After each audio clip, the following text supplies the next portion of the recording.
Pokok Mesetmu, selamat datang ke NACC Batik Pavilion Terengganu.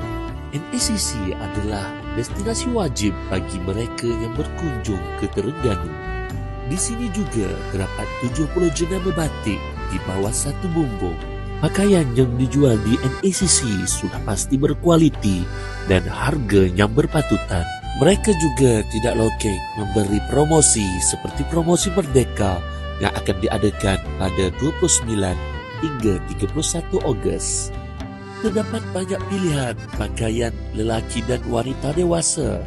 Tak lupa juga kepada anak-anak. Terengganu mesti dah beli cendera mata kat kawan-kawan tu tak? Kat sini ada beg, ni ada magnet ni. Macam-macam ada. One stop center. Selain itu juga, aktiviti bersama keluarga juga dapat dilakukan di sini seperti memberi makan ikan. Dan jangan lepaskan peluang merasai pengalaman mewarna batik.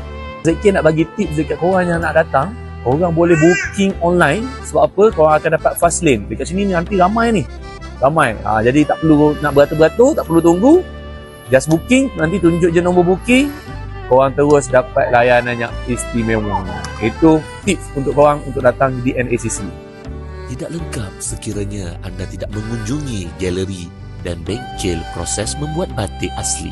Time Abang ZK dapat pengalaman cop batik di NACC. Rasa yang pertama, buat kali pertama, bismillah. Terus ya. Right. Okey, betul angkat. Wah, tu dia. Di NACC, kita tidak hanya melihat teknik menerap batik, kita juga melihat bagaimana teknik mencanting batik. Begitulah antara proses untuk batik terap dan mencanting batik. Nak siapkan ni, ambil masa 2 minggu. Belum jadi baju lagi. Kalau dah jadi baju, boleh pergi 3 hingga 4 minggu. Abang ZK dah dapat barangnya yang Abang ZK nak.